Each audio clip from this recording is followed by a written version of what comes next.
Diary of a Wimpy Kid. By Jeff Kinney. September. Tuesday. First of all, let me get something straight. This is a journal, not a diary. I know what it says on the cover, but when Mom went out to buy this thing, I specifically told her to get one that didn't say diary on it. Great. All I need is for some jerk to catch me carrying this book around and get the wrong idea. The other thing I want to clear up right away is that this was Mom's idea, not mine. But if she thinks I'm going to write down my feelings in here or whatever, she's crazy. So just don't expect me to be all Dear Diary this and Dear Diary that. The only reason I agreed to do this at all is because I figure later on, when I'm rich and famous, I'll have better things to do than answer people's stupid questions all day long. So this book is going to come in handy.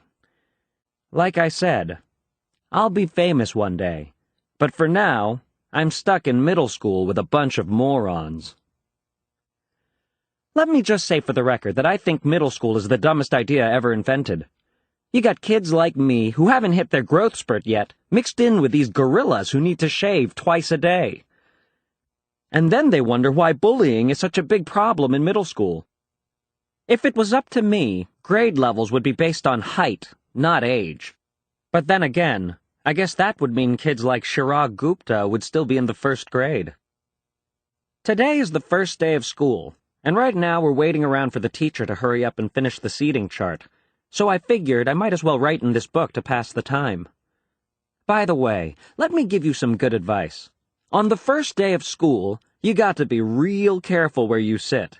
You walk into the classroom and just plunk your stuff down on any old desk, and the next thing you know, the teacher is saying, "I hope you all like where you're sitting because these are your permanent seats." So in this class, I got stuck with Chris Hosey in front of me and Lionel James in back of me.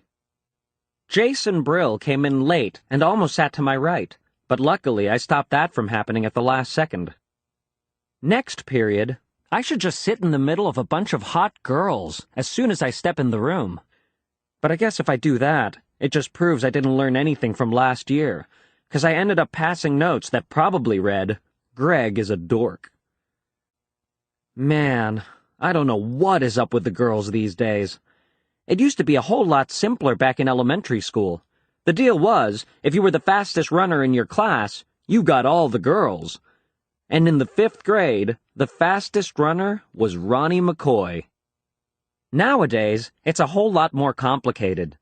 Now it's about the kind of clothes you wear, or how rich you are, or if you have a cute butt or whatever. And kids like Ronnie McCoy are scratching their heads wondering, what the heck happened? The most popular boy in my grade is Bryce Anderson. The thing that really stinks is that I have always been into girls, but kids like Bryce have only come around in the last couple of years. I remember how Bryce used to act back in elementary school. He would say things like, "I think girls are stinky poos."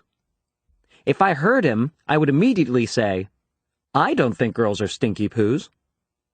But of course now I don't get any credit for sticking with the girls all this time. Like I said, Bryce is the most popular kid in our grade, so that leaves all the rest of us guys scrambling for the other spots. The best I can figure is that I'm somewhere around 52nd or 53rd most popular this year. But the good news is that I'm about to move up one spot because Charlie Davies is above me, and he's getting his braces next week. I try to explain all this popularity stuff to my friend Rowley, who was probably hovering right around the 150 mark, by the way. But I think it just goes in one ear and out the other with him. Wednesday. Today we had phys ed, so the first thing I did when I got outside was sneak off to the basketball court to see if the cheese was still there. And sure enough, it was. That piece of cheese has been sitting on the blacktop since last spring. I guess it must have dropped out of someone's sandwich or something. After a couple of days, the cheese started getting all moldy and nasty. Nobody would play basketball on the court where the cheese was, even though that was the only court that had a hoop with a net. Then one day, This kid named Darren Walsh touched the cheese with his finger, and that's what started this thing called the cheese touch. It's basically like the cooties. If you get the cheese touch, you're stuck with it until you pass it on to someone else. The only way to protect yourself from the cheese touch is to cross your fingers. But it's not that easy remembering to keep your fingers crossed every moment of the day. I ended up taping mine together so they'd stay crossed all the time. I got a D in handwriting, but it was totally worth it. This one kid named Abe Hall got the cheese touch in April, and nobody would even come near him for the rest of the year. This summer, Abe moved away to California and took the cheese touch with him. I just hope someone doesn't start the cheese touch up again, because I don't need that kind of stress in my life anymore. Thursday. I'm having a seriously hard time getting used to the fact that summer is over and I have to get out of bed every morning to go to school. My summer did not exactly get off to a great start, thanks to my older brother Roderick. A couple of days into summer vacation, Roderick woke me up in the middle of the night. He told me I slept through the whole summer, but that luckily I woke up just in time for the first day of school. You might think I was pretty dumb for falling for that one, but Roderick was dressed up in his school clothes, and he set my alarm clock ahead to make it look like it was the morning. Plus, he closed my curtains so I couldn't see that it was still dark out. After Roderick woke me up, I just got dressed and went downstairs to make myself some breakfast, like I do every morning on a school day. But I guess I must have made a pretty big racket because the next thing I knew, Dad was downstairs, yelling at me for eating Cheerios at 3 o'clock in the morning. It took me a minute to figure out what the heck was going on. After I did, I told Dad that Roderick had played a trick on me, and he was the one that should be getting yelled at. Dad walked down to the basement to chew Roderick out, and I tagged along. I couldn't wait to see Roderick get what was coming to him. But Roderick covered up his tracks pretty good, looking like he was sound asleep, and to this day, I'm sure Dad thinks I've got a screw loose or something. Friday. Today at school we got assigned to reading groups. They don't come right out and tell you if you're in the gifted group or the easy group, but you can figure it out right away by looking at the covers of the books they hand out. Einstein as a Child, or Bink Says Boo. I was pretty disappointed to find out I got put in the gifted group, because that just means a lot of extra work. When they did the screening at the end of last year, I did my best to make sure I got put in the easy group this year by acting stupid. Mom is real tight with our principal, so I'll bet she stepped in and made sure I got put in the gifted group again. Mom is always saying I'm a smart kid, but that I just don't apply myself. But if there's one thing I learned from Roderick, it's to set people's expectations real low so you end up surprising them by practically doing nothing at all. Actually, I'm kind of glad my plan to get put in the easy group didn't work. I saw a couple of the Bink Says Boo kids holding their books upside down, and I don't think they were joking. Saturday. Well, the first week of school is finally over, so today I slept in. Most kids wake up early on Saturday to watch cartoons or whatever, but not me. The only reason I get out of bed at all on weekends is because eventually I can't stand the taste of my own breath anymore. Unfortunately, Dad wakes up at 6 o'clock in the morning no matter what day of the week it is, and he is not real considerate of the fact that I am trying to enjoy my Saturday like a normal person. I didn't have anything to do today, so I just headed up to Rowley's house. Rowley is technically my best friend, but that is definitely subject to change. I've been avoiding Rowley since the first day of school, when he did something that really annoyed me. We were getting our stuff from our lockers at the end of the day, and Rowley came up to me and said, "Want to come over to my house and play?" I have told Rowley at least 1 billion times that now that we're in middle school, you're supposed to say hang out, not play. But no matter how many noogies I give him, he always forgets the next time. I've been trying to be a lot more careful about my image ever since I got to middle school, but having Rowley around is definitely not helping. I met Rowley a few years ago when he moved into my neighborhood. His mom bought him this book called how to make friends in new places, and he came to my house trying all these dumb gimmicks. Like knock-knock jokes. It went kind of like this. Rowley. Knock knock. Me. Huh? Rowley. Thermos. Excuse me? There must be some way to tickle your funny bone. Me. Say what? I guess I kind of felt sorry for Rowley, and I decided to take him under my wing. It's been great having him around, mostly because I get to use all the tricks Roderick pulls on me. Monday. You know how I said I play all sorts of pranks on Rowley? Well, I have a little brother named Manny, and I could never get away with pulling any of that stuff on him. Mom and Dad protect Manny like he's a prince or something, and he never gets in trouble, even if he really deserves it. Yesterday, Manny drew a self-portrait on my bedroom door in permanent marker. I thought Mom and Dad were really going to let him have it, but as usual, I was wrong. But the thing that bugs me the most about Manny is the nickname he has for me. When he was a baby, he couldn't pronounce brother, so he started calling me Bubby. And he still calls me that now, even though I keep trying to get Mom and Dad to make him stop. Luckily, none of my friends have found out yet, but believe me, I have had some really close calls. Mom makes me help Manny get ready for school in the morning. After I make Manny his breakfast, he carries his cereal bowl into the family room and sits on his plastic potty. And when it's time for him to go to daycare, he gets up and dumps whatever he didn't eat right in the toilet. Mom is always getting on me about not finishing my breakfast, but if she had to scrape cornflakes out of the bottom of a plastic potty every morning, she wouldn't have much of an appetite either. Tuesday. I don't know if I mentioned this before, but I am super good at video games. I'll bet I could beat anyone in my grade head-to-head. Unfortunately, Dad does not exactly appreciate my skills. He's always getting on me about going out and doing something active.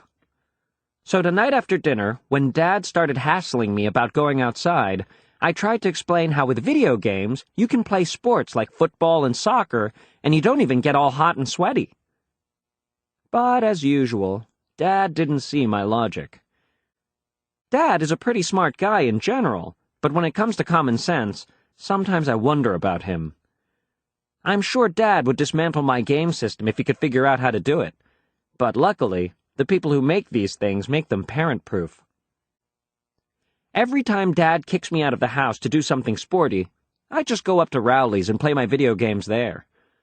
Unfortunately, the only games I can play at Rowley's are car racing games and stuff like that, because whenever I bring a game up to Rowley's house, his dad looks it up on some parent's website, and if my game has any kind of fighting or violence in it, he won't let us play.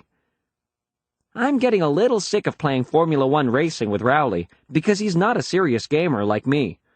All that you have to do to beat Rowley is name your car something ridiculous at the beginning of the game. And then when you pass Rowley's car, he just falls to pieces when the race announcer says, "Bad fart! Ahead!" Anyway, after I got done mopping the floor with Rowley today, I headed home. I ran through the neighbor's sprinkler a couple times to make it look like I was all sweaty, and that seemed to do the trick for Dad. But my trick kind of backfired, because as soon as Mom saw me, she made me go upstairs and take a shower. Wednesday. I guess Dad must have been pretty happy with himself for making me go outside yesterday, because he did it again today. It's getting really annoying to have to go up to Rowley's every time I want to play a video game. There's this weird kid named Fregley who lives halfway between my house and Rowley's, and Fregley is always hanging out in his front yard, so it's pretty hard to avoid him. Fregley is in my phys ed class at school, and he has this whole made-up language. Like when he needs to go to the bathroom, he says, "Juice! Juice!" Us kids have pretty much figured Fregley out by now, but I don't think the teachers have really caught on yet. They keep bringing him juice.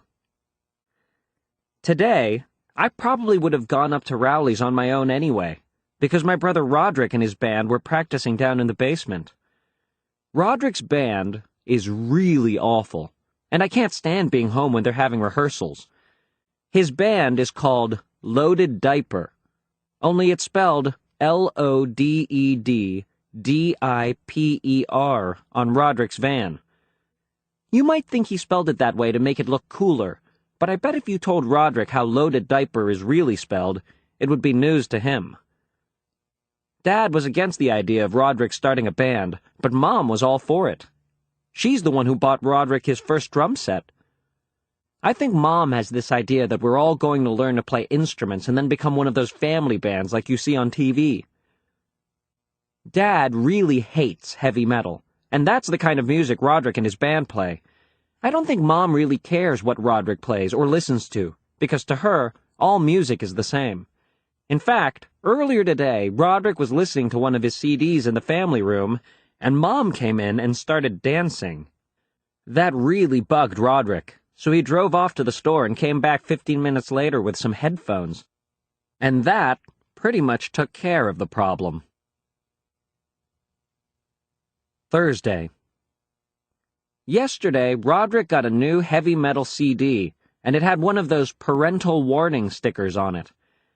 I have never gotten to listen to one of those parental warning CDs because Mom and Dad never let me buy them at the mall. So I realized the only way I was going to get a chance to listen to Roderick's CD was if I snuck it out of the house.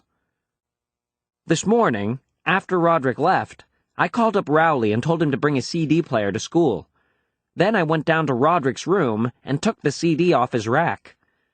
You're not allowed to bring personal music players to school, so we had to wait to use it until after lunch when the teachers let us outside. As soon as we got the chance, me and Rowley snuck around the back of the school and loaded up Roderick's CD. But Rowley forgot to put batteries in his CD player, so it was pretty much worthless. Then I came up with this great idea for a game. The object was to put the headphones on your head and then try to shake them off without using your hands. The winner was whoever could shake the headphones off in the shortest amount of time. I had the record with 7.5 seconds, but I think I might have shook some of my fillings loose with that one. Right in the middle of our game, Mrs. Craig came around the corner and caught us red-handed. She took the music player away from me and started chewing us out. But I think she had the wrong idea about what we were doing back there. She started telling us how rock and roll is evil and how it's going to ruin our brains. I was going to tell her that there weren't even any batteries in the CD player, but I could tell she didn't want to be interrupted. So I just waited until she was done, and then I said, "Yes, ma'am." But right when Mrs. Craig was about to let us go, Rowley started blubbering about how he doesn't want rock and roll to ruin his brains. Honestly, sometimes I don't know about that boy. Friday. Well, now I've gone and done it. Last night, after everyone was in bed, I snuck downstairs to listen to Roderick's CD on the stereo in the family room. I put Roderick's new headphones on and cranked up the volume really high. Then I hit play. First, let me just say I can definitely understand why they put that parental warning sticker on the CD. But I only got to hear about 30 seconds of the first song before I got interrupted. It turns out I didn't have the headphones plugged into the stereo, so the music was actually coming through the speakers, not the headphones. Dad marched me up to my room and shut the door behind him, and then he said, "Let's you and me have a talk, friend." Whenever Dad says friend that way, you know you're in trouble. The first time Dad ever said friend like that to me, I didn't get that he was being sarcastic, so I kind of let my guard down. I don't make that mistake anymore. Tonight, Dad yelled at me for about 10 minutes, and then I guess he decided he'd rather be in bed than standing in my room in his underwear. He told me I was grounded from playing video games for 2 weeks, which is about what I expected. I guess I should be glad that's all he did. The good thing about Dad is that when he gets mad, he cools off real quick, and then it's over. Usually, if you mess up in front of Dad, he just throws whatever he's got in his hands at you. Good time to screw up? When he's reading the paper. Bad time to screw up? When he's laying bricks. Mom has a totally different style when it comes to punishment. If you mess up and Mom catches you, the first thing she does is to take a few days to figure out what your punishment should be. And while you're waiting, you do all these nice things to try to get off easier. But then after a few days, right when you forget you're in trouble, that's when she lays it on you. No video games for a week. Monday. This video game ban is a whole lot tougher than I thought it would be. But at least I'm not the only one in the family who's in trouble. Roderick's in some hot water with Mom right now, too. Manny got a hold of one of Roderick's heavy metal magazines, and one of the pages had a picture of a woman in a bikini lying across the hood of a car. And then, Manny brought it into daycare for show and tell. Anyway, I don't think Mom was too happy about getting that phone call. I saw the magazine myself, but it honestly wasn't anything to get worked up over. But Mom doesn't allow that kind of stuff in the house. Roderick's punishment was that he had to answer a bunch of questions Mom wrote out for him. Did owning this magazine make you a better person? No. Did it make you more popular at school? No. How do you feel about having owned this type of magazine now? I feel ashamed. Do you have anything you want to say to women for having owned this offensive magazine? I'm sorry, women. Wednesday. I'm still grounded from playing video games, so Manny has been using my system. Mom went out and bought a whole bunch of educational video games, and watching Manny play them is like torture. The good news is that I finally figured out how to get some of my games past Rowley's dad. I just put one of my discs in Manny's Discovering the Alphabet case, and that's all it takes. Thursday. At school today, they announced that student government elections are coming up. To be honest with you, I've never had any interest in student government, but when I started thinking about it, I realized getting elected treasurer could totally change my situation at school.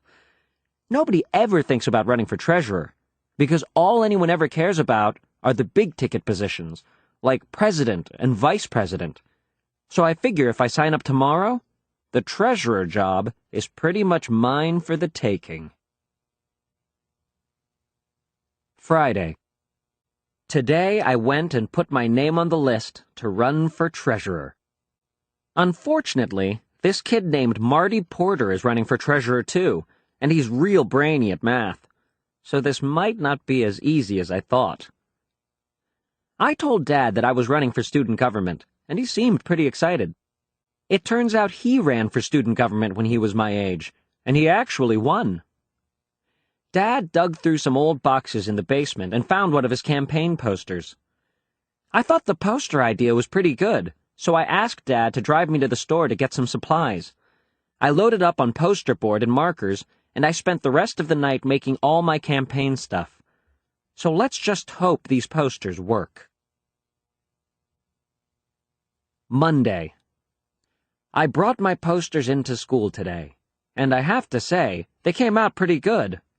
One said, "Do you want Marty Porter to be your treasurer?" with a cartoon that showed him carrying a bag of money with a hole in it.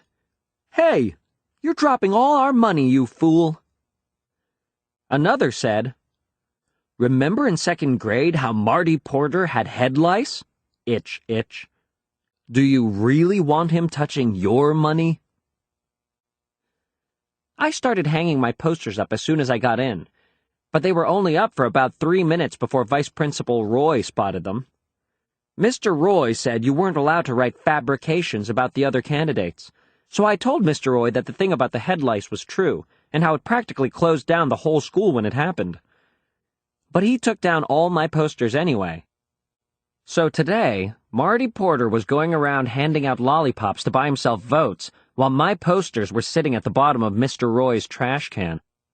I guess this means my political career is officially over. October. Monday. Well, it's finally October, and there are only 30 days left until Halloween. Halloween is my favorite holiday. even though Mom says I'm getting too old to go trick-or-treating anymore. Halloween is Dad's favorite holiday, too, but for a different reason. On Halloween night, while all the other parents are handing out candy, Dad is hiding in the bushes with a big trash can full of water. And if any teenagers pass by our driveway, he drenches them. I'm not sure Dad really understands the concept of Halloween, but I'm not going to be the one who spoils his fun. Tonight was the opening night of the Crossland High School haunted house, and I got Mom to agree to take me and Rowley. Rowley showed up at my house wearing his Halloween costume from last year. When I called him earlier, I told him to just wear regular clothes, but of course he didn't listen. I tried not to let it bother me too much, though. I've never been allowed to go to the Crossland haunted house before, and I wasn't going to let Rowley ruin it for me. Roderick has told me all about it, and I've been looking forward to this for about 3 years. Anyway, when we got to the entrance, I started having second thoughts about going in. But Mom seemed like she was in a hurry to get this over with, and she moved us along. Once we were through the gate, it was one scare after another. There were vampires jumping out at you, and people without heads and all sorts of crazy stuff. But the worst part was this area called Chainsaw Alley. There was this big guy in a hockey mask, and he had a real chainsaw. Roderick told me the chainsaw had a rubber blade, but I wasn't taking any chances. I ran. Right when it looked like the chainsaw guy was going to catch us, Mom stepped in and bailed us out. She said, "That's not nice." And he mumbled, "I'm sorry, ma'am." Mom made the chainsaw guy show us where the exit was, and that was the end of our haunted house experience right there. I guess it was a little embarrassing when Mom did that, but I'm willing to let it go this one time. Saturday. The Crossland haunted house really got me thinking. Those guys were charging $5 a pop, and the line stretched halfway around the school. I decided to make a haunted house of my own. Actually, I had to bring Rowley in on the deal, because Mom wouldn't let me convert our first floor into a full-out haunted mansion. I knew Rowley's dad wouldn't be crazy about the idea either, so we decided to build the haunted house in his basement and just not mention it to his parents. Me and Rowley spent most of the day coming up with an awesome plan for our haunted house. Here was our final plan. A hall of screams, a lake of blood, a bottomless pit, a rat tunnel, a maze of 1,000 skulls, a knife alley, a severed hand hall, and last, a death slide into an acid lake. I don't mean to brag or anything, but what we came up with was way better than the Crossland High School haunted house. We realized we were going to need to get the word out that we were doing this thing, so we got some paper and made up a bunch of flyers. Haunted house with live sharks. I'll admit maybe we stretched the truth a little in our advertisement, but we had to make sure people actually showed up. By the time we finished putting the flyers up around the neighborhood and got back to Rowley's basement, it was already 2:30, and we hadn't even started putting the actual haunted house together yet. So we had to cut some corners from our original plan. When 3 o'clock rolled around, we looked outside to see if anyone had showed up, and sure enough, there were about 20 neighborhood kids waiting in line outside Rowley's basement. Now, I know our flyer said admission was 50 cents, but I could see that we had a chance to make a killing here. So I told the kids that admission was $2, and the 50-cent thing was just a typo. The first kid to cough up his $2 was Shane Snella. He paid his money, and we let him inside, and me and Rowley took our positions in the Hall of Screams. The Hall of Screams was basically a bed with me and Rowley on either side of it. I guess maybe we made the Hall of Screams a little too scary because halfway through, Shane curled up in a ball underneath the bed. We tried to get him to crawl out from under there, but he wouldn't budge. I started thinking about all the money we were losing with this kid clogging up the Hall of Screams, and I knew we had to get him out of there quick. Eventually, Rowley's dad came downstairs. At first, I was happy to see him, because I thought he could help us drag Shane out from under the bed and get our haunted house cranking again. But Rowley's dad wasn't really in a helpful mood. Rowley's dad wanted to know what we were doing and why Shane Snella was curled up under the bed. We told him that the basement was a haunted house and that Shane Snella actually paid for us to do this to him. But Rowley's dad didn't believe us. I admit that if you looked around, it didn't really look like a haunted house. All we had time to put together was the Hall of Screams and the Lake of Blood, which was just Rowley's old baby pool with half a bottle of ketchup in it. I tried to show Rowley's dad our original plan to prove that we really were running a legitimate operation, but he still didn't seem convinced. And to make a long story short, that was the end of our haunted house. The good news is, since Rowley's dad didn't believe us, he didn't make us refund Shane's money. So at least we cleared $2 today. Sunday. Rowley ended up getting grounded for that whole haunted house mess yesterday. He's not allowed to watch TV for a week, and he's not allowed to have me over at his house during that time. That last part really isn't fair, because that's punishing me, and I didn't even do anything wrong. And now where am I supposed to play my video games? Anyway, I felt kind of bad for Rowley, so tonight I tried to make it up to him. I turned on one of Rowley's favorite TV shows, and I did a play-by-play over the phone so he could kind of experience it that way. I did my best to keep up with what was going on the screen, but to be honest with you, I'm not sure if Rowley was getting the full effect. Tuesday. Well, Rowley's grounding is finally over, and just in time for Halloween, too. I went up to his house to check out his costume, and I have to admit, I'm a little jealous. Rowley's mom got him this night costume that's way cooler than his costume from last year. His night outfit came with a helmet and a shield and a real sword and everything. I've never had a store-bought costume before. I still haven't figured out what I'm going to go as tomorrow night, so I'll probably just throw something together at the last minute. I figure maybe I'll bring back the toilet paper mummy again. But I think it's supposed to rain tomorrow night, so that might not be the smartest choice. In the past few years, the grown-ups in my neighborhood have been getting cranky about my lame costumes, and I'm starting to think it's actually having an effect on the amount of candy I'm bringing in. But I don't really have time to put together a good costume, because I'm in charge of planning out the best route for me and Rowley to take tomorrow night. This year, I've come up with a plan that'll get us at least twice the candy we scored last year. Halloween. About an hour before we were supposed to start trick-or-treating, I still didn't have a costume. At that point, I was seriously thinking about going as a cowboy for the second year in a row. But then Mom knocked at my door and handed me a pirate costume, with an eye patch and a hook and everything. Rowley showed up around 6:30 wearing his night costume, but it didn't look anything like it looked yesterday. Rowley's mom made all these safety improvements to it, and you couldn't even tell what he was supposed to be anymore.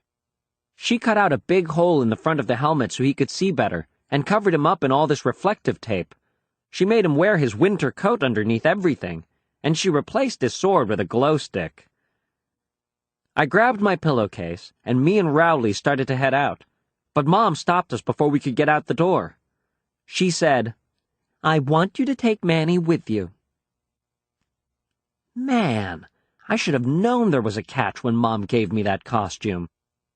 I told Mom there was no way we were taking Manny with us, because we were going to hit 152 houses in 3 hours. And plus, we were going to be on Snake Road, which is way too dangerous for a little kid like Manny. I should never have mentioned that last part, because the next thing I knew, Mom was telling Dad he had to go with us to make sure we didn't step foot outside our neighborhood. Dad tried to squirm out of it, but once Mom makes up her mind, there's no way you can change it. Before we even got out of our own driveway, we ran into our neighbor, Mr. Mitchell, and his kid, Jeremy, so of course they tagged along with us. Manny and Jeremy wouldn't trick-or-treat at any houses with spooky decorations on them, so that ruled out pretty much every house on our block. Dad and Mr. Mitchell started talking about football or something, and every time one of them wanted to make a point, they'd stop walking. So we were hitting only about one house every 20 minutes. After a couple of hours, Dad and Mr. Mitchell took the little kids home. I was glad, because that meant me and Rowley could take off. My pillowcase was almost empty, so I wanted to make up as much time as possible. A little while later, Rowley told me he needed a potty break. I made him hold off for another 45 minutes, but by the time we got to my grandma's house, it was pretty clear that if I didn't let Rowley use the bathroom, it was going to get messy. So I told Rowley if he wasn't back outside in 1 minute, I was going to start helping myself to his candy. After that, we headed back out on the road. But it was already 10:30, and I guess that's when most grown-ups decide Halloween is over. You can kind of tell, because that's when they start coming to the door in their pajamas and giving you the evil eye. We decided to head home. We made up a lot of time after Dad and Manny left, so I was pretty satisfied with how much candy we took in.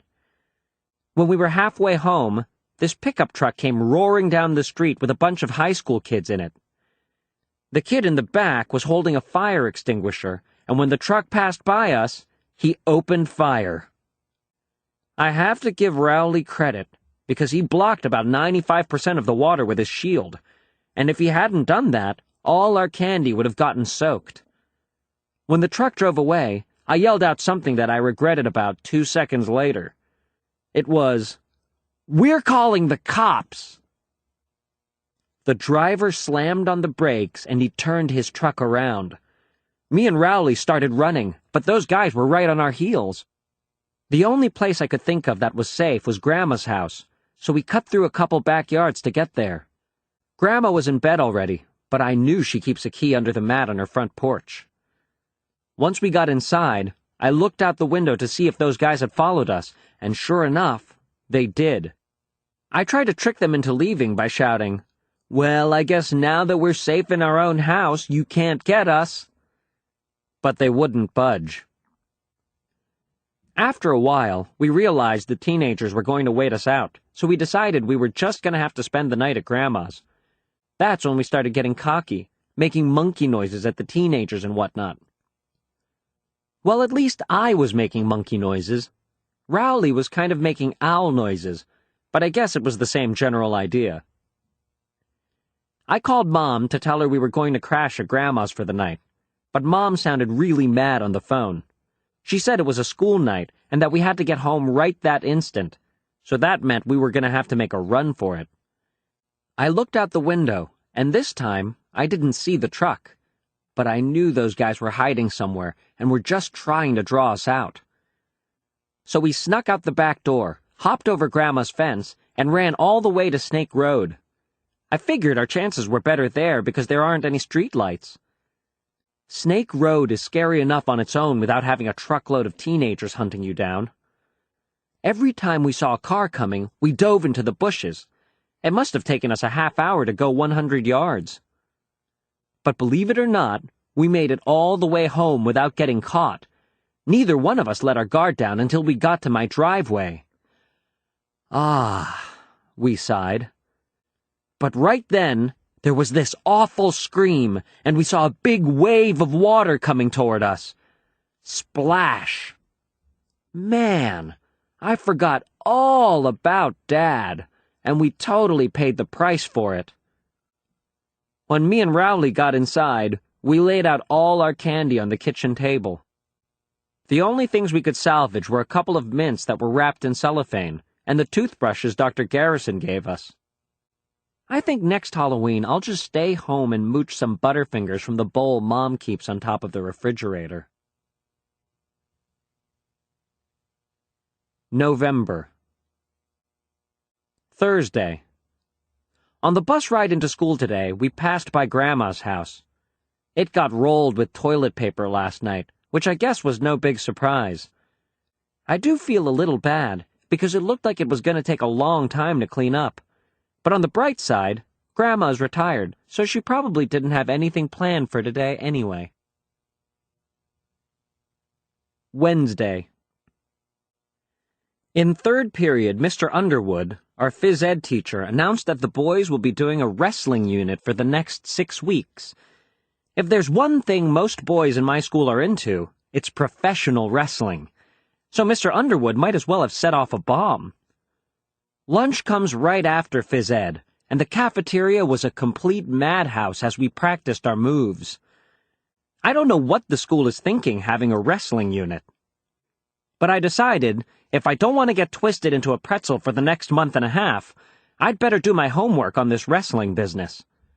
So I rented a couple of video games to learn some moves, and you know what?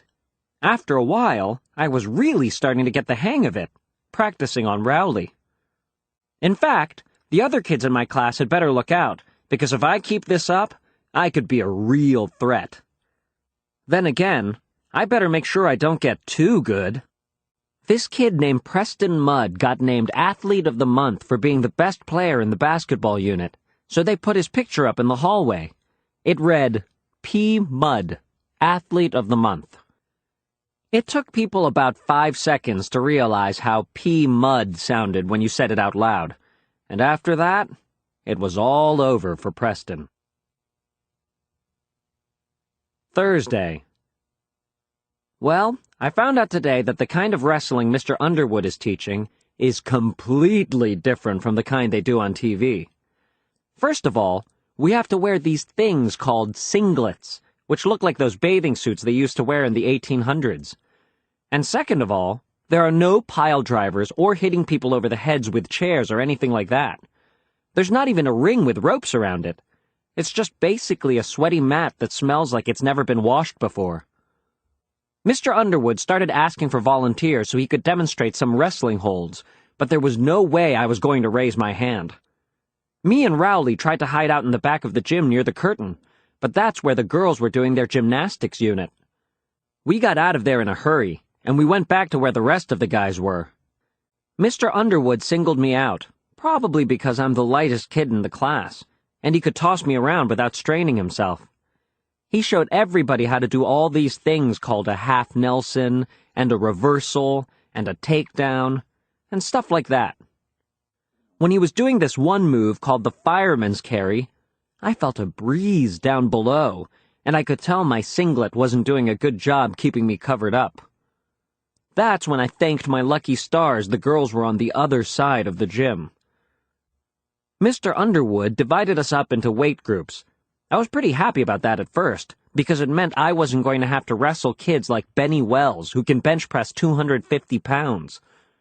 But then I found out who I did have to wrestle, and I would have traded for Benny Wells in a heartbeat. I got Fregley. Fregley was the only kid light enough to be in my weight class, and apparently Fregley was paying attention when Mr. Underwood was giving instructions, because he pinned me every which way you could imagine. I spent my 7th period getting way more familiar with Fregley than I ever wanted to be. Tuesday.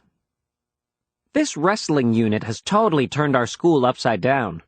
Now kids are wrestling in the hallways, in the classrooms, you name it. But the 15 minutes after lunch where they let us outside is the worst. You can't walk 5 feet without tripping over a couple of kids going at it. I just try to keep my distance. And mark my words, one of these fools is going to roll right onto the cheese and start the cheese touch all over again. My other big problem is that I have to wrestle Fregley every single day. But this morning I realized something. If I can move out of Fregley's weight class, I won't have to wrestle him anymore. So today, I stuffed my clothes with a bunch of socks and shirts to get myself into the next weight class. But I was still too light to move up. I realized I was going to have to gain weight for real. At first, I thought I should start loading up on junk food, but then I had a much better idea. I decided to gain my weight in muscle, not fat. I've never been all that interested in getting in shape before, but this wrestling unit has made me rethink things. I figure if I bulk up now, it could actually come in handy down the road. The football unit is coming in the spring, and they split the teams up into shirts and skins, and I always get put on skins. I think they do that to make all the out-of-shape kids feel ashamed of themselves. If I can pack on some muscle now, it'll be a whole different story next April. Tonight, after dinner, I got Mom and Dad together and told them my plan. I told them I was going to need some serious exercise equipment and some weight gain powder, too. I showed them some muscle magazines I got at the store so they could see how ripped I was going to be. Mom didn't really say anything at first, but Dad was pretty enthusiastic. I think he was just glad I had a change of heart from how I used to be when I was a kid, when I thought muscles were gross. But Mom said if I wanted a weight set, I was going to have to prove that I could stick with an exercise regimen. She said I could do that by doing sit-ups and jumping jacks for 2 weeks. I had to explain that the only way to get totally bulked up is to get the kind of high-tech machines they have at the gym, but Mom didn't want to hear it. Then Dad said if I wanted a bench press, I should keep my fingers crossed for Christmas. But Christmas is a month and a half away, and if I get pinned by Fregley one more time, I'm going to have a nervous breakdown. So it looks like Mom and Dad aren't going to be any help, and that means I'm going to have to take matters into my own hands, as usual. Saturday. I couldn't wait to start my weight training program today. Even though Mom wouldn't let me get the equipment I needed, I wasn't going to let that hold me back. So I went into the fridge and emptied out the milk and orange juice and filled the jugs with sand. Then I taped them to a broomstick, and I had myself a pretty decent barbell. After that, I made a bench press out of an ironing board and some boxes. Once I had that all set, I was ready to do some serious lifting. I needed a spotting partner, so I called Rowley. And when he showed up at my door wearing some ridiculous getup, I knew I made a mistake inviting him. I made Rowley use the bench press first, mostly because I wanted to see if the broomstick was going to hold up. He did about 5 reps, and he was ready to quit, but I wouldn't let him. That's what a good training partner is for, to push you beyond your limits. I knew Rowley wasn't going to be as serious about weightlifting as I was, so I decided to try out an experiment to test his dedication. In the middle of Rowley's set, I went and got this phony nose and mustache Roderick has in his junk drawer. And right when Rowley had the barbell in the down position, I leaned over and looked at him. Sure enough, Rowley totally lost his concentration. He couldn't even get the barbell off his chest. I thought about helping him out, but then I realized that if Rowley didn't get serious about working out, he was never going to get to my level. He gasped and sputtered, and I eventually had to rescue him because he started biting the milk jug to let the sand leak out. After Rowley got off the bench press, it was time for my set. But Rowley said he didn't feel like working out anymore, and he went home. You know, I figured he'd pull something like that. But I guess you can't expect everyone to have the same kind of dedication as you. Wednesday. Today in geography we had a quiz, and I have to say, I've been looking forward to this one for a long time. The quiz was on state capitals, and I sit in the back of the room, right next to this giant map of the United States. All the capitals are written in big red print, so I knew I had this one in the bag. But right before the test got started, Patty Farrell piped up from the front of the room. Patty told Mr. Ira that he should cover up the United States map before we got started. Mr. Ira said, "Nice catch, Patty." So thanks to Patty, I ended up flunking the quiz, and I will definitely be looking for a way to pay her back for that one. Thursday. Tonight, Mom came up to my room, and she had a flyer in her hand. As soon as I saw it, I knew exactly what it was. It was an announcement that the school is having tryouts for a winter play. Man, I should have thrown that thing out when I saw it on the kitchen table. I begged her not to make me sign up.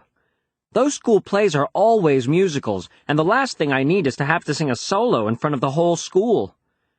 But all my begging seemed to do was make Mom more sure I should do it. Mom said the only way I was going to be well-rounded was by trying different things. Dad came in my room to see what was going on. I told Dad that Mom was making me sign up for the school play, and that if I had to start going to play practices, it would totally mess up my weightlifting schedule. I knew that would make Dad take my side. Dad and Mom argued for a few minutes, but Dad was no match for Mom. So that means, tomorrow, I've got to audition for the school play. Friday. The play they're doing this year is The Wizard of Oz. A lot of kids came wearing costumes for the parts they were trying out for. I've never even seen the movie, so for me, it was like walking into a freak show. Mrs. Norton, the music director, made everyone sing My Country 'Tis of Thee, so she could hear our singing voices. I did my singing tryouts with a bunch of other boys whose moms made them come too. I tried to sing as quietly as possible, but of course I got singled out anyway. Mrs. Norton practically shouted, "What a lovely soprano!" I have no idea what a soprano is, but from the way some of the girls were giggling, I knew it wasn't a good thing. Tryouts went on forever. The grand finale came with auditions for Dorothy, who I guess is the lead character in the play. And who should try out first but Patty Farrell? I thought about trying out for the part of the witch, because I heard that in the play, the witch does all sorts of mean things to Dorothy. But then somebody told me there's a good witch and a bad witch, and with my luck, I'd end up getting picked to be the good one. Monday. I was hoping Mrs. Norton would just cut me from the play, but today she said that everyone who tried out is going to get a part. So lucky me. Mrs. Norton showed the Wizard of Oz movie so everyone would know the story. I was trying to figure out what part I should play, but pretty much every character has to sing or dance at one point or another. But about halfway through the movie, I figured out what part I wanted to sign up for. I'm going to sign up to be a tree, because 1, they don't have to sing, and 2, they get to bean Dorothy with apples. Getting to peg Patty Farrell with apples in front of a live audience would be my dream come true. I may actually have to thank Mom for making me do this play once it's all over. After the movie ended, I signed up to be a tree. Unfortunately, a bunch of other guys had the same idea as me, so I guess there are a lot of guys who have a bone to pick with Patty Farrell. Wednesday. Well, like Mom always says, be careful what you wish for. I got picked to be a tree, but I don't know if that's such a good thing. The tree costumes don't actually have armholes, so I guess that rules out any apple throwing. I should probably feel lucky that I got a speaking part at all. They had too many kids trying out and not enough roles, so they had to start making up characters. Rodney James tried out to be the Tin Man, but he got stuck with being the Shrub. Friday. Remember how I said I was lucky to get a speaking part? Well, today, I found out I only have one line in the whole play. I say it when Dorothy picks an apple off my branch. I say, ouch. That means I have to go to a 2-hour practice every day just so I can say one stupid word. I'm starting to think Rodney James got a better deal as the Shrub. He found a way to sneak a video game into his costume, and I'll bet that really makes the time go by. So now I'm trying to think of ways to get Mrs. Norton to kick me out of the play. But when you only have one word to say, it's really hard to mess up your lines. December. Thursday. The play is only a couple of days away, and I have no idea how we're going to pull this thing off. First of all, nobody has bothered to learn their lines, and that's all Mrs. Norton's fault. During rehearsal, Mrs. Norton whispers everyone's lines to them from the side of the stage. I wonder how it's going to go next Tuesday when Mrs. Norton is sitting at her piano 30 feet away. Another thing that's screwing everything up is that Mrs. Norton keeps adding new scenes and new characters. Yesterday, she brought in this first grader to play Dorothy's dog, Toto. But today, the kid's mom came in and said she wanted her child to walk around on 2 legs because crawling around on all 4s would be too degrading. So now we've got a dog that's going to be walking around on its hind legs for the whole show. But the worst change is that Mrs. Norton actually wrote a song that us trees have to sing. She said everyone deserves a chance to sing in the play. So today we spent an hour learning the worst song that's ever been written. It's called We Three Trees. Thank God Roderick won't be in the audience to see me humiliate myself. Mrs. Norton said the play is going to be a semi-formal occasion, and I know there's no way Roderick is going to wear a tie for a middle school play. But today wasn't all bad. Toward the end of practice, Archie Kelly tripped over Rodney James and chipped his tooth because he couldn't stick his arms out to break his fall. So the good news is, they're letting us trees carve out armholes for the performance. Tuesday. Tonight was the big school production of The Wizard of Oz. The first sign that things were not going to go well happened before the play even started. I was peeking through the curtain to check out how many people showed up to see the play, and guess who was standing right up front? My brother Roderick, wearing a clip-on tie.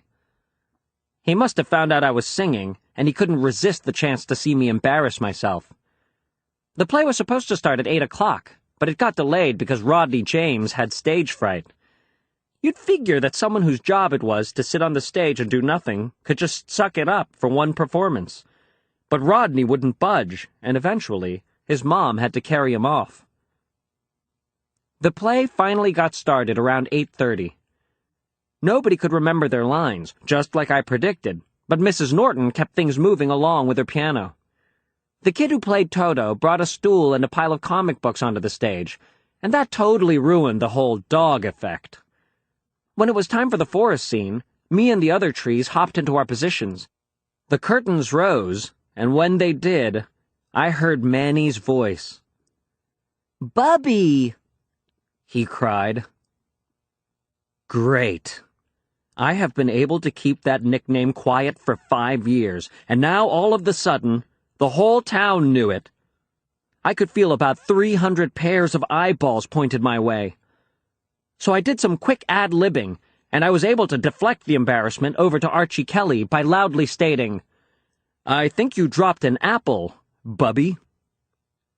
But the major embarrassment was still on the way, when I heard Mrs. Norton playing the first few bars of We Three Trees.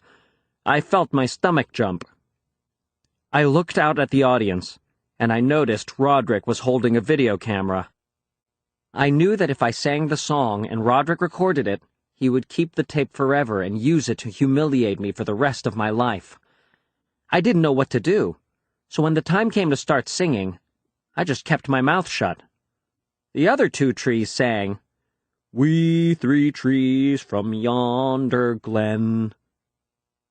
For a few seconds there, things went okay. I figured that if I didn't technically sing the song, then Roderick wouldn't have anything to hold over my head. But after a few seconds, the other trees noticed I wasn't singing. I guess they must have thought I knew something that they didn't, so they stopped singing too. "Do spy a maiden fair and sweet." Now the three of us were just standing there, not saying a word. Mrs. Norton must have thought we forgot the words to the song, because she came over to the side of the stage and whispered the rest of the lyrics to us. "Whilst we are rooted to our spots, she doth move on lighter feet." The song is only about 3 minutes long, but to me it felt like an hour and a half. I was just praying the curtains would go down so we could hop off the stage. That's when I noticed Patty Farrell standing in the wings, and if looks could kill, us trees would be dead.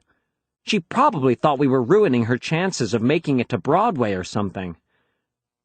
Seeing Patty standing there reminded me why I signed up to be a tree in the first place. So I threw an apple. Bullseye. Pretty soon, the rest of the trees started throwing apples too. I think Toto even got in on the act. Somebody knocked the glasses off of Patty's head, and one of the lenses broke. Mrs. Norton had to shut down the play after that, because Patty can't see 2 feet in front of her without her glasses. After the play was over, my family went home together. Mom had brought a bouquet of flowers, and I guess they were supposed to be for me. but she ended up tossing them in the trash can on the way out the door. I just hope that everyone who came to see the play was as entertained as I was. Wednesday. Well, if one good thing came out of the play, it's that I don't have to worry about the Bubby nickname anymore. I saw Archie Kelly getting hassled in the hallway after 5th period today, so it looks like I can finally start to breathe a little easier. Sunday. With all this stuff going on at school, I haven't even had time to think about Christmas, and it's less than 10 days away. In fact, the only thing that tipped me off that Christmas was coming was when Roderick put his wish list up on the refrigerator. Roderick's wish list read, Number 1, new drums. Number 2, new van. Number 3, shrunken head. I usually make a big wish list every year, but this Christmas, all I really want is this video game called Twisted Wizard. Tonight, Manny was going through the Christmas catalog, picking out all the stuff he wants with a big red marker. Manny was circling every single toy in the catalog. He was even circling really expensive things like a giant motorized car and stuff like that. So I decided to step in and give him some good big brotherly advice. I told him that if he circled stuff that was too expensive, he was going to end up with a bunch of clothes for Christmas. I said he should just pick 3 or 4 medium-priced gifts, so he would end up with a couple of things he actually wanted. But of course, Manny just went back to circling everything again, so I guess he'll just have to learn the hard way. When I was 7, the only thing I really wanted for Christmas was a Barbie dream house. And not because I like girls' toys, like Roderick said. I just thought it would be a really awesome fort for my toy soldiers. When Mom and Dad saw my wish list that year, they got in a big fight over it. Dad said there was no way he was getting me a dollhouse, but Mom said it was healthy for me to experiment with whatever kind of toys I wanted to play with. Believe it or not, Dad actually won that argument. Dad told me to start my wish list over and pick some toys that were more appropriate for boys. But I have a secret weapon when it comes to Christmas. My Uncle Charlie always gets me whatever I want. I told him I wanted the Barbie dream house, and he said he'd hook me up. On Christmas, when Uncle Charlie gave me my gift, it was not what I asked for. He must have walked into the store and picked up the first thing he saw that had the word Barbie on it.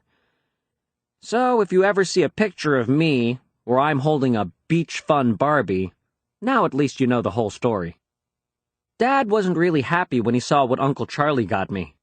He told me to either throw it out or give it away to charity. But I kept it anyway. And okay, I admit, maybe I took it out and played with it once or twice. That's how I ended up in the emergency room 2 weeks later with a pink Barbie shoe stuck up my nose. And believe me, Roderick has never let me hear the end of that. Thursday. Tonight, me and Mom went out to get a gift for the Giving Tree at church. The Giving Tree is basically a Secret Santa kind of thing, where you get a gift for someone who is needy. Mom picked out a red wool sweater for our Giving Tree guy. I tried to talk Mom into getting something a lot cooler, like a TV or a slushie machine or something like that. Because imagine if all you got on Christmas was a wool sweater. I'm sure our Giving Tree guy will throw his sweater in the trash, along with the 10 cans of yams we sent his way during the Thanksgiving food drive. Christmas. When I woke up this morning and went downstairs, there were about 1 million gifts under the Christmas tree. But when I started digging around, there were hardly any gifts with my name on them. But Manny made out like a bandit. He got every single thing he circled in the catalog, no lie. So I'll bet he's glad he didn't listen to me. I did find a couple things with my name on them, but they were mostly books and socks and stuff like that. I opened my gifts in the corner behind the couch because I don't like opening gifts near Dad. Whenever someone opens a gift, Dad swoops right in and cleans up after them. I gave Manny a toy helicopter, and I gave Roderick a book about rock bands. Roderick gave me a book too, but of course he didn't wrap it. The book he got me was Best of Lil' Cutie. Lil Cutie is the worst comic in the newspaper, and Roderick knows how much I hate it. I think this is the 4th year in a row I've gotten a Lil Cutie book from him. I gave Mom and Dad their gifts. I get them the same kind of thing every year, something that says number 1 Dad and number 1 Mom. But parents eat that stuff up. The rest of the relatives started showing up around 11 o'clock, and Uncle Charlie came at noon.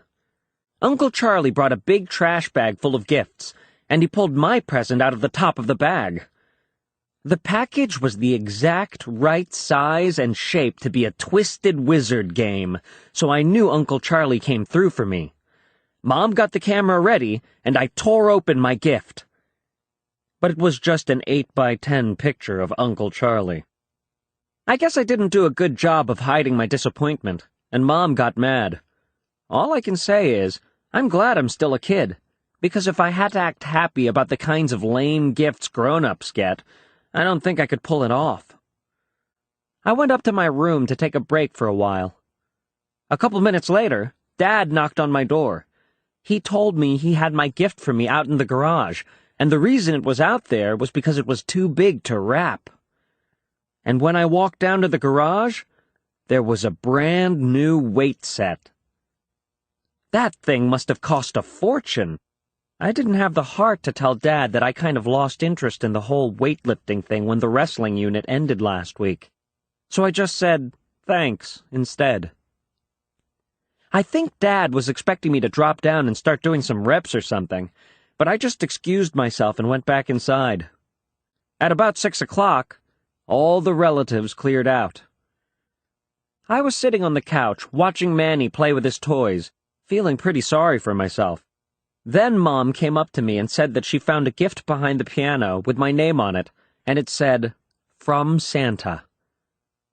The box was way too big for Twisted Wizard, but Mom pulled the same big box trick on me last year when she got me a memory card for my video game system.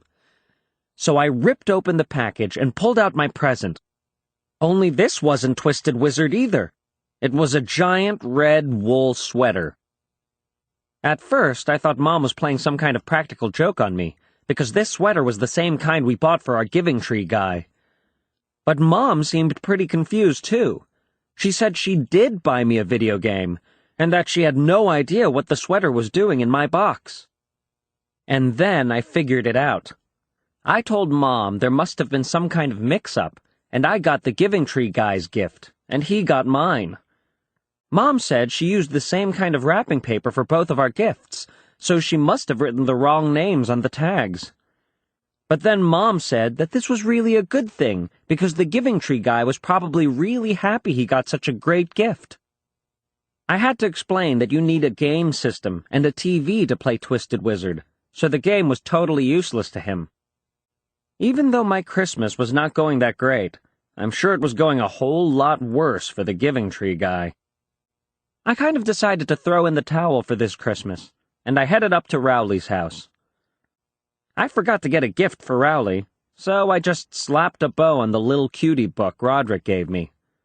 And that seemed to do the trick. Rowley's parents have a lot of money, so I can always count on them for a good gift. But Rowley said that this year he picked out my gift himself. Then he brought me outside to show me what it was. From the way Rowley was hyping his present, I thought he must have gotten me a big screen TV or a motorcycle or something. But once again, I let my hopes get too high. Rowley got me a big wheel. I guess I would have thought this was a cool gift when I was in the 3rd grade, but I have no idea what I'm supposed to do with one now. Rowley was so enthusiastic about it that I tried my best to act like I was happy anyway.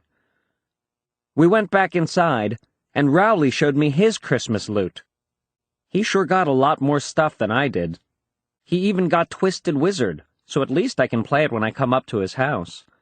That is, until Rowley's dad finds out how violent it is. And boy, you have never seen someone as happy as Rowley with his Lil Cutie book. His mom said it was the only thing on his list that he didn't get. Well, I'm glad someone got what they wanted today. New Year's Eve. In case you're wondering what I'm doing in my room at 9 p.m. on New Year's Eve, let me fill you in. Earlier today, me and Manny were horsing around in the basement. I found a tiny black ball of thread on the carpet, and I told Manny it was a spider. Then I held it over him, pretending like I was going to make him eat it. Right when I was about to let Manny go, he slapped my hand and made me drop the thread. And guess what? That fool swallowed it. Well, Manny completely lost his mind. He ran upstairs to where Mom was, and I knew I was in big trouble. Manny told Mom I made him eat a spider. I told her there was no spider, and that it was just a tiny ball of thread. Mom brought Manny over to the kitchen table. Then she put a seed, a raisin, and a grape on a plate and told Manny to point to the thing that was closest in size to the piece of thread he swallowed. Manny took a while to look over the things on the plate. Then he walked over to the refrigerator and pulled out an orange. So that's why I got sent to bed at 7 o'clock, and I'm not downstairs watching the New Year's Eve special on TV. And that's also why my only New Year's resolution is to never play with Manny again. January. Wednesday. I found a way to have some fun with the big wheel Rowley got me for Christmas. I came up with this game where one guy rides down the hill and the other guy tries to knock him off with a football. Rowley was the first one down the hill, and I was the thrower. It's a lot harder to hit a moving target than I thought. Plus, I didn't get a lot of practice. It took Rowley like 10 minutes to walk the big wheel back up the hill after every trip down. Rowley kept asking to switch places and have me be the one who rides the big wheel, but I'm no fool. That thing was hitting 35 miles an hour, and it didn't have any brakes. Anyway, I never did knock Rowley off the big wheel today. But I guess I have something to work at over the rest of Christmas vacation. Thursday.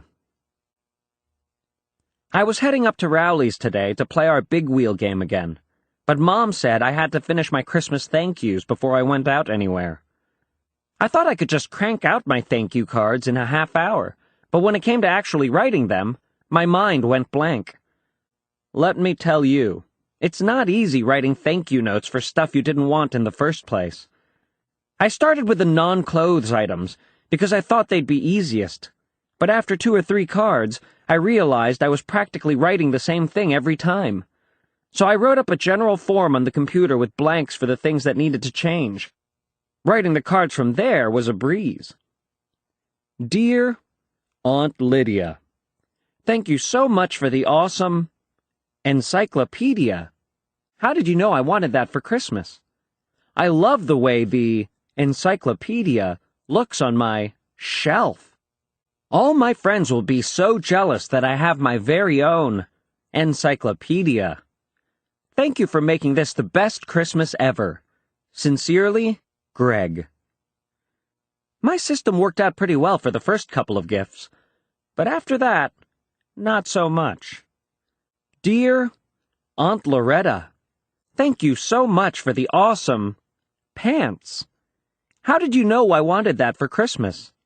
I love the way the pants looks on my legs. All my friends will be so jealous that I have my very own pants. Thank you for making this the best Christmas ever. Sincerely, Greg. Friday.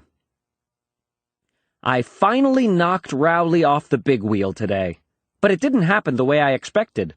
I was trying to hit him in the shoulder, but I missed, and the football went under the front tire.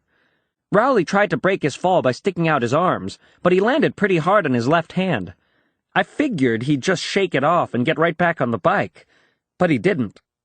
I tried to cheer him up, but all the jokes that usually crack him up weren't working. So I knew he must be hurt pretty bad. Monday.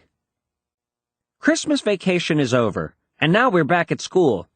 And you remember Rowley's big wheel accident? Well, he broke his hand, and now he has to wear a cast. And today, everyone was crowding around him like he was a hero or something. I tried to cash in on some of Rowley's new popularity, but it totally backfired when they found out I'm the one who broke his hand. At lunch, a bunch of girls invited Rowley over to their table so they could feed him. What really ticks me off about that is that Rowley is right-handed, and it's his left hand that's broken, so he can feed himself just fine. Tuesday. I realized Rowley's injury thing is a pretty good racket, so I decided it was time for me to have an injury of my own. I took some gauze from home, and I wrapped up my hand to make it look like it was hurt. I told everybody, "It's a raging infection caused by a splinter that was left untreated." I couldn't figure out why the girls weren't swarming me like they swarmed Rowley, but then I realized what the problem was. See, the cast is a great gimmick because everyone wants to sign their name on it, but it's not exactly easy to sign gauze with a pen. So I came up with a solution that I thought was just as good. I walked up to a girl and said, "Would you like to be the first one to sign my sympathy sheet?" That idea was a total bust, too. My bandage did end up attracting attention from a couple of people, but believe me, they were not the type of people I was going for. Like Fregley. Monday. Last week, we started the third quarter at school, so now I have a whole bunch of new classes. One of the classes I signed up for is something called Independent Study. I wanted to sign up for Home Economics, too, because I was pretty good at Home Ec 1. But being good at sewing does not exactly buy you popularity points at school. Anyway, this independent study thing is an experiment they're trying out at our school for the first time. The idea is that the class gets assigned a project, and then you have to work on it together with no teacher in the room for the whole quarter. The catch is that when you're done, everyone in your group gets the same grade. I found out that Ricky Fisher is in my class, which could be a big problem. Ricky's big claim to fame is that he'll pick the gum off the bottom of a desk and chew it if you pay him 50 cents. So I don't really have high hopes for our final grade. Tuesday. Today we got our independent study assignment. And guess what it is? We have to build a robot. At first, everybody kind of freaked out, because we thought we were going to have to build the robot from scratch. But Mr. Darnell told us we don't have to build an actual robot. We just need to come up with ideas for what our robot might look like and what kinds of things it would be able to do. Then he left the room, and we were on our own. We started brainstorming right away. I wrote down a bunch of ideas on the blackboard. The robot would do my homework, do the dishes, make my breakfast, brush my teeth. Everybody was pretty impressed with my ideas, but it was easy to come up with them. All I did was write down all the things I hate doing myself. But a couple of the girls got up to the front of the room, and they had some ideas of their own. They erased my list and drew up their own plan. They wanted to invent a robot that would give you dating advice and have 10 types of lip gloss on its fingertips. All us guys thought this was the stupidest idea we ever heard, so we ended up splitting into 2 groups, girls and boys. The boys went to the other side of the room while the girls stood around talking. Now that we had all the serious workers in one place, we got to work. Someone had the idea that you can say your name to the robot, and it can say it back to you. Like, "Hi, Bob. It is very nice to meet you, Bob." But then someone else pointed out that you shouldn't be able to use bad words for your name, because the robot shouldn't be able to curse. So we decided we should come up with a list of all the bad words the robot shouldn't be able to say. We came up with all the regular bad words, but then Ricky Fisher came up with 20 more the rest of us had never even heard before. So Ricky ended up being one of the most valuable contributors on this project. Right before the bell rang, Mr. Darnell came back in the room to check on our progress. He picked up the piece of paper we were writing on and read it over. To make a long story short, independent study is canceled for the rest of the year. Well, at least it is for us boys. So if the robots in the future are going around with cherry lip gloss for fingers, at least now you know how it all got started. Thursday. In school today, they had a general assembly and showed the movie It's Great to Be Me, which they show us every year. The movie is all about how you should be happy with who you are and not change anything about yourself. To be honest with you, I think that's a really dumb message to be telling kids, especially the bullies at my school. Later on, they made an announcement that there are some openings on the safety patrols, and that got me thinking.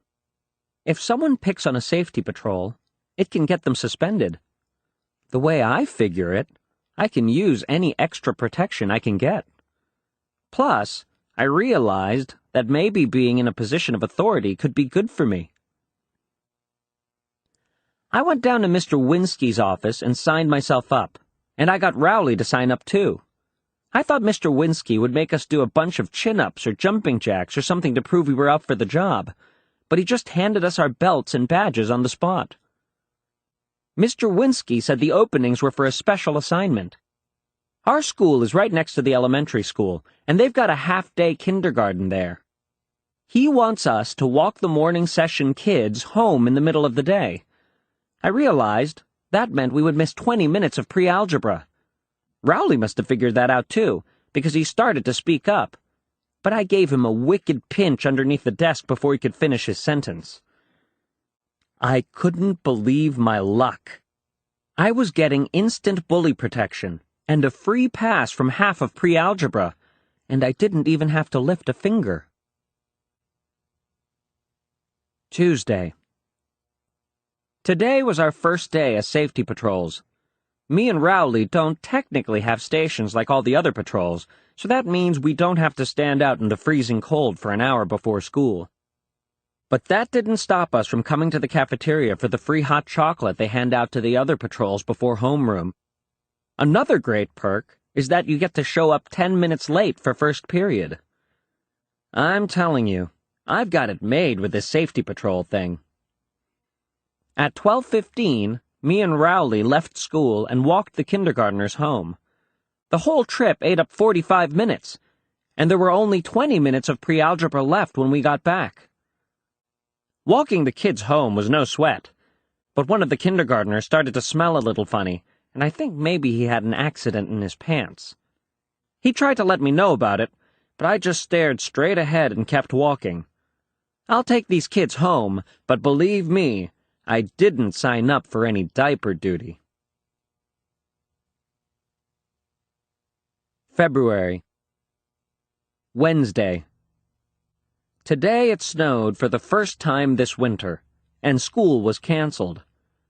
We were supposed to have a test in pre-algebra, and I've kind of slacked off ever since I became a safety patrol, so I was psyched. I called Rowley and told him to come over. Me and him have been talking about building the world's biggest snowman for the past couple of years now.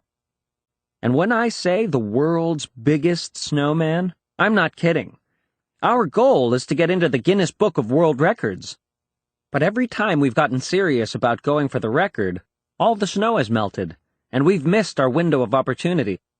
So this year, I wanted to get started right away.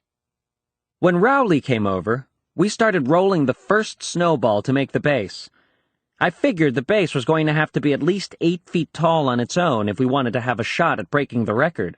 But the snowball got real heavy, and we had to take a bunch of breaks in between rolls so we could catch our breath.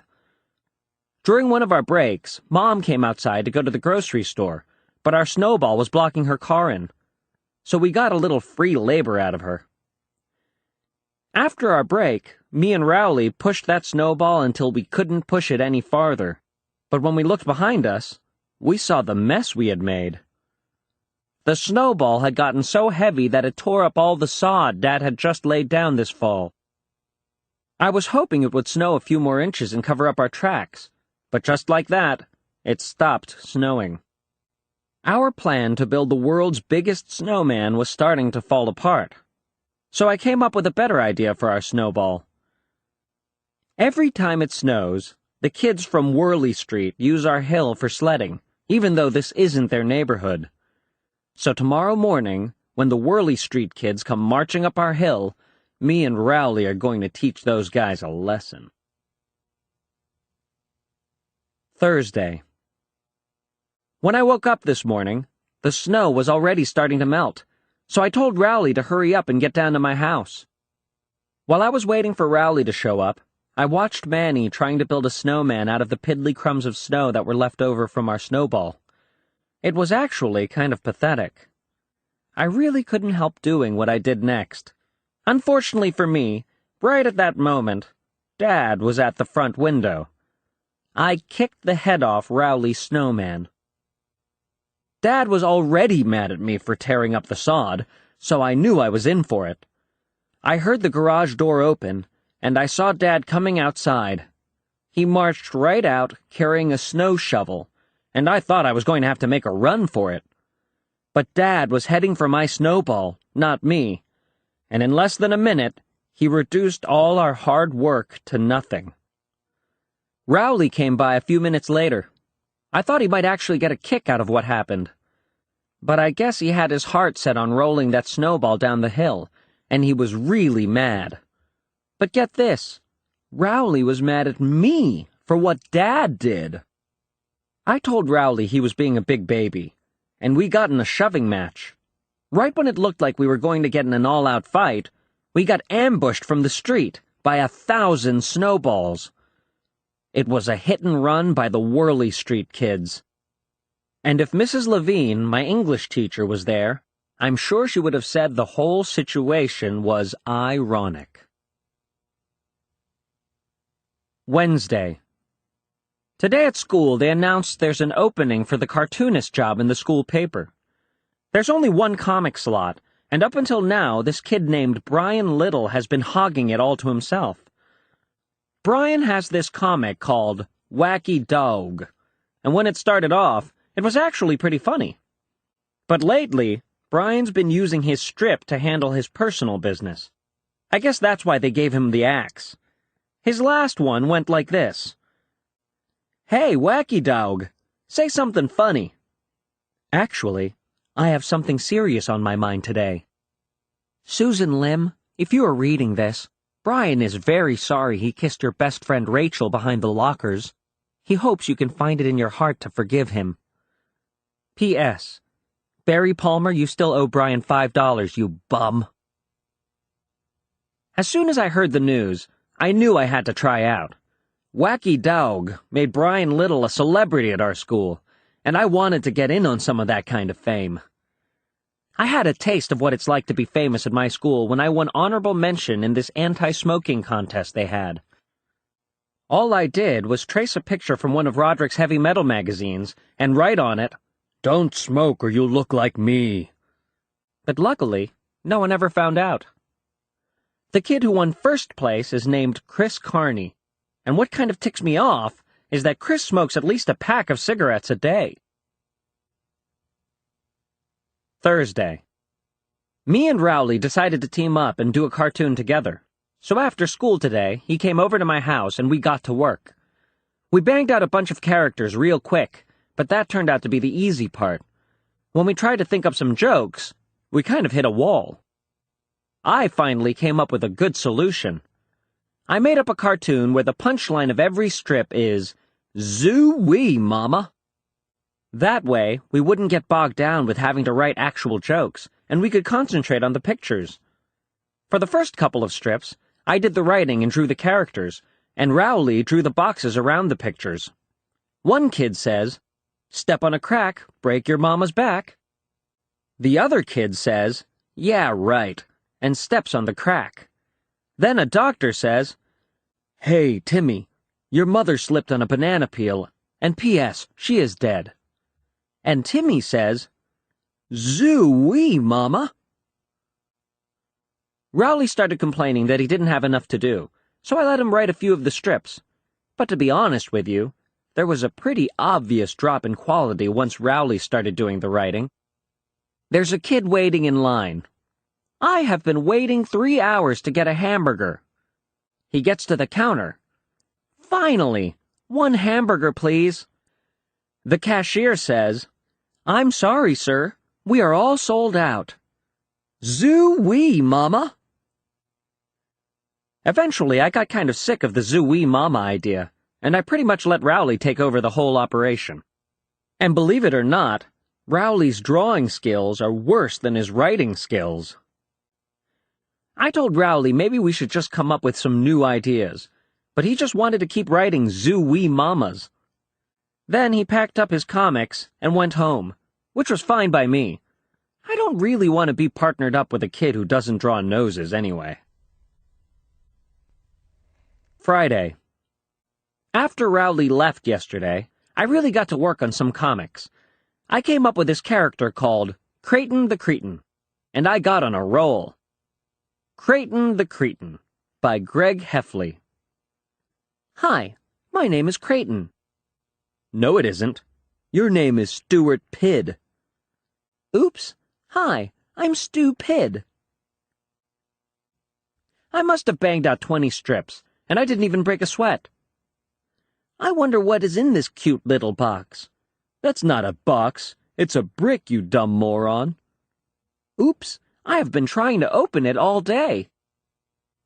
Doctor, could I have a new butt? My old one has a crack in it. Creighton, I told you 1,000,000 times, everyone's butt has a crack in it. Oh, yeah, I forgot. The great thing about these Creighton the Cretin comics is that with all the idiots running around my school, I will never run out of new material. When I got to school today, I took my comics to Mr. Ira's office. He's the teacher who runs the school newspaper. But when I went to turn my strips in, I saw that there was a pile of comics from other kids who were trying out for the job. Most of them were pretty bad, so I wasn't too worried about the competition. Girls Rule, by Tabitha Cutter and Lisa Russell. Don't walk near our lunch table, Tyler Green. Yeah, you're not even cute. Ha ha ha ha ha ha! Girls Rule! One of the comics was called Dumb Teachers, and it was written by this kid named Bill Tritt. Bill is always in detention, so I guess he has a bone to pick with just about every teacher in the school, including Mr. Ira. So I'm not too worried about the chances of Bill's comic getting in either. Dumb Teachers, by Bill Tritt. Hey, Mr. Ira, you pooped your pants again. Nuh-uh. Yaha!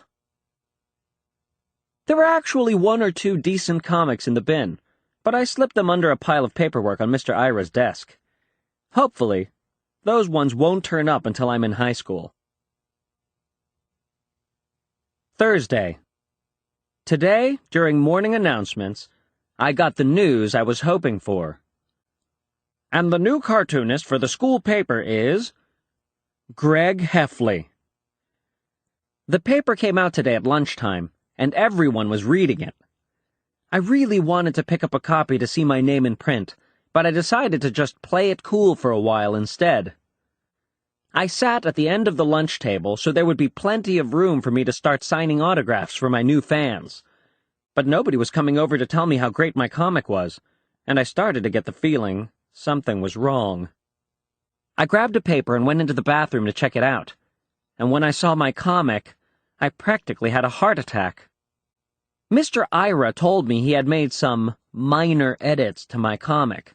I thought he just meant he fixed spelling mistakes and stuff like that, but he totally butchered it. The comic he ruined was one of my favorite ones, too. In the original, Creighton the Cretin is taking a math test, and he accidentally eats it, and then the teacher yells at him for being such a moron. By the time Mr. Ira was done with it, you practically couldn't recognize it as the same strip. Creighton, the Curious Student, by Gregory Heffley. Teacher, if x plus 43 equals 89, then what would x be? Creighton, x would be 46. Thanks. Kids, if you want to learn more about math, be sure to visit Mr. Humphrey during his office hours, or visit the library and check out the newly expanded Math and Science section. So I'm pretty sure I won't be signing autographs anytime soon. March. Wednesday. Me and Rowley were enjoying our hot chocolate in the cafeteria with the rest of the patrols today, and there was an announcement on the loudspeaker. "Rowley Jefferson, report to Mr. Winsky's office immediately." Rowley went down to Mr. Winsky's office, and when Rowley came back 15 minutes later, he looked pretty shaken up.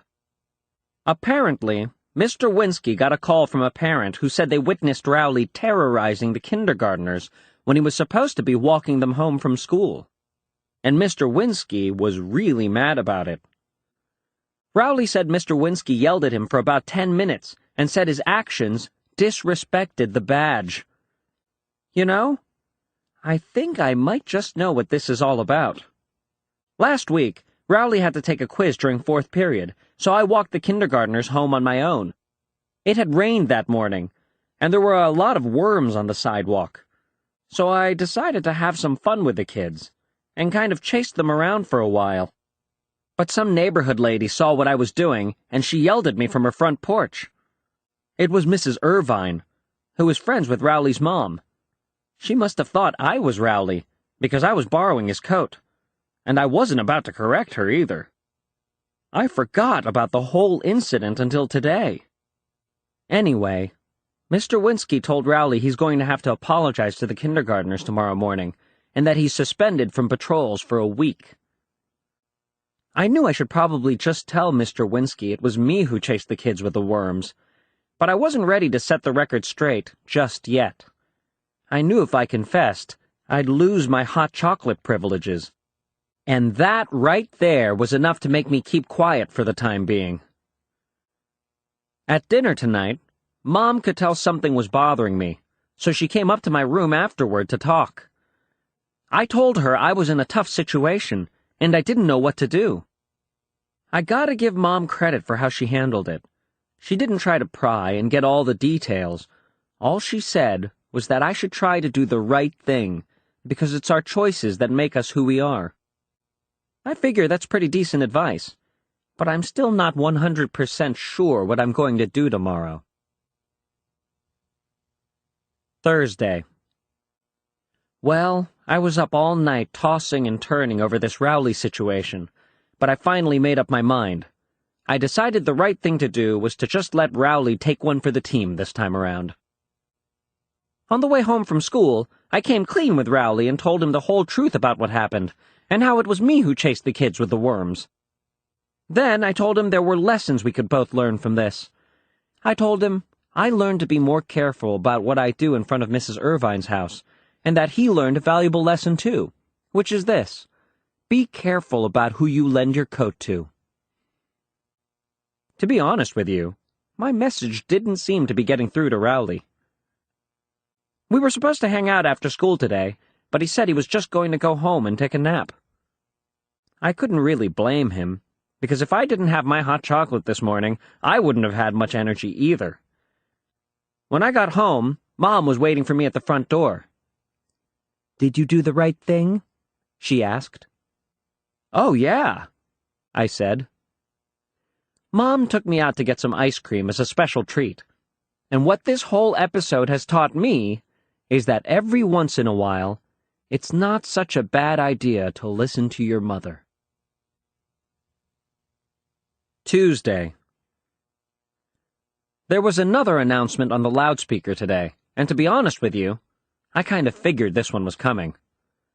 "Greg Heffley, please report to Mr. Winsky's office." I knew it was just a matter of time before I got busted for what happened last week. When I got to Mr. Winsky's office, he was really mad. Mr. Winsky told me that an anonymous source had informed him that I was the real culprit in the worm-chasing incident. Then he told me I was relieved of my safety patrol duties, effective immediately. Well, it doesn't take a detective to figure out that the anonymous source was Rowley. I can't believe Rowley went and backstabbed me like that. While I was sitting there getting chewed out by Mr. Winsky, I was thinking, I need to remember to give my friend a lecture about loyalty. Later on today, Rowley got reinstated as a patrol, and get this, he actually got a promotion. Mr. Winsky said Rowley had exhibited dignity under false suspicion. I thought about really letting Rowley have it, for ratting me out like that. But then I realized something. In June, all the officers in the safety patrols go on a trip to Six Flags, and they get to take along one friend. I need to make sure Rowley knows I'm his guy. Tuesday. Like I said before, the worst part of getting kicked off safety patrols is losing your hot chocolate privileges. Every morning, I go to the back door of the cafeteria so Rowley can hook me up. But either my friend has gone deaf, or he's too busy kissing the other officers' butts to notice me at the window. In fact, now that I think of it, Rowley has been totally giving me the cold shoulder lately. And that's really lame, because if I recall correctly, he's the one that sold me out. Even though Rowley has been a total jerk lately, I tried to break the ice with him today anyway, and tossed a few snowballs at him. But even that didn't seem to work. April. Friday. Ever since the worm incident, Rowley has been hanging out with Colin Lee every day after school. What really stinks is that Colin is supposed to be my backup friend. Those guys are acting totally ridiculous.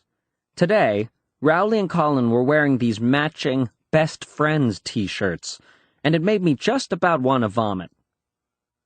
After dinner tonight, I saw Rowley and Colin walking up the hill together, chumming it up.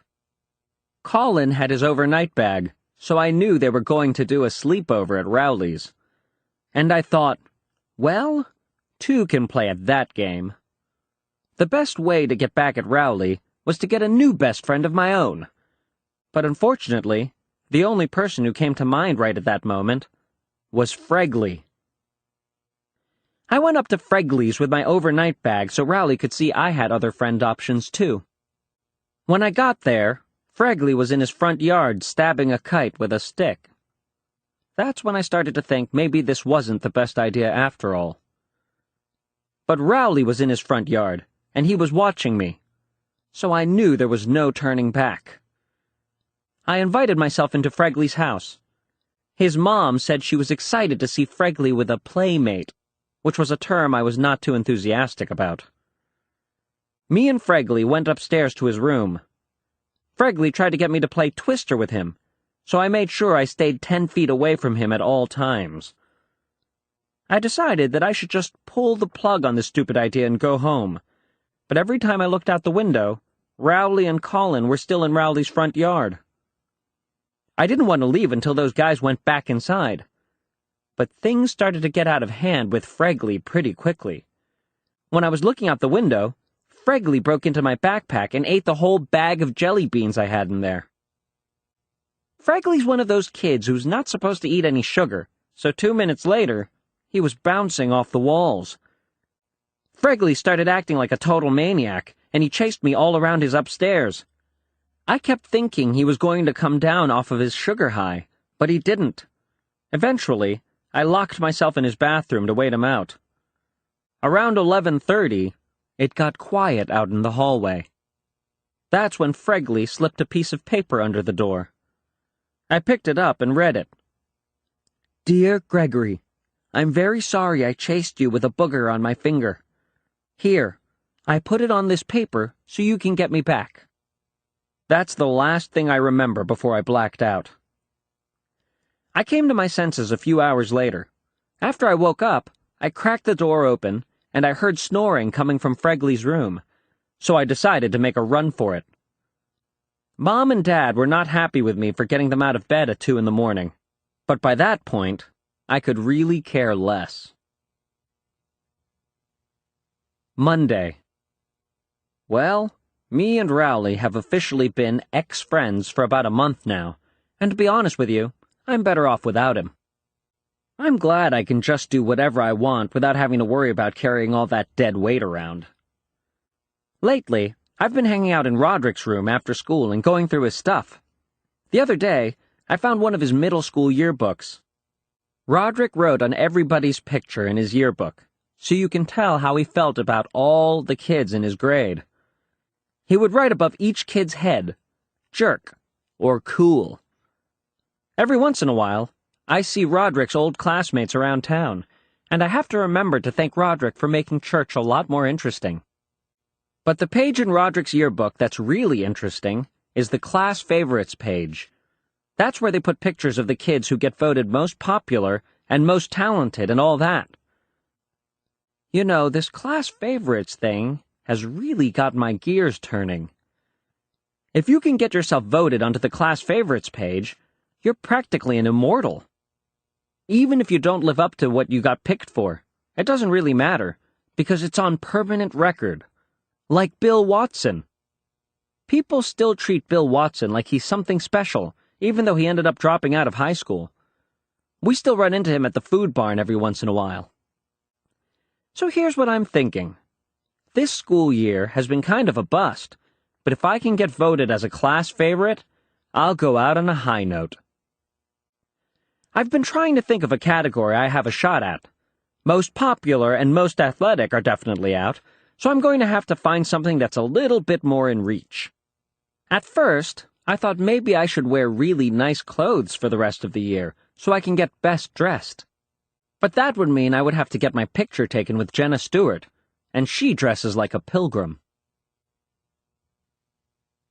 Wednesday. Last night, I was lying in bed and it hit me. I should go for class clown. It's not like I'm known for being real funny at school or anything, but if I can pull off one big prank right before voting, that could do it. May. Thursday.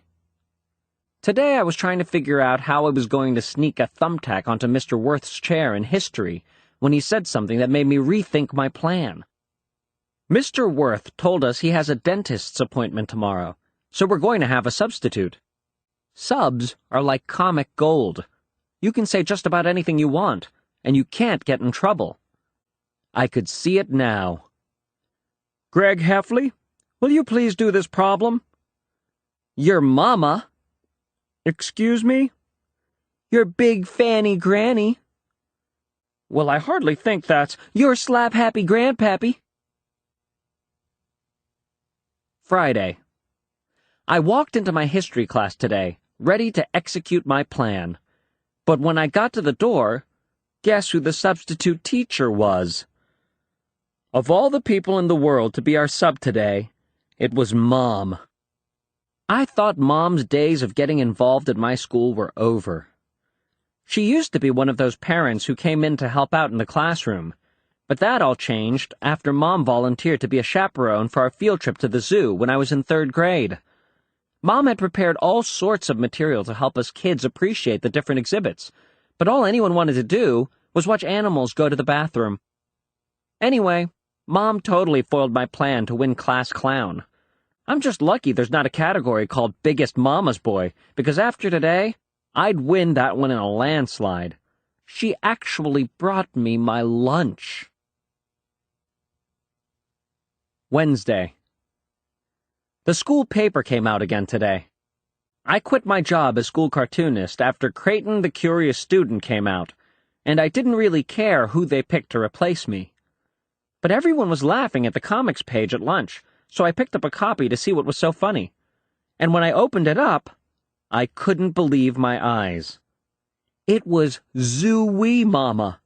And of course, Mr. Ira didn't change a single word of Rowley's strip. Zoo-wee Mama by Rowley Jefferson. Hey, beautiful lady, do you want to go on a date with me? I am not a lady. I am just one of those dogs with long hair, so no thanks to that date.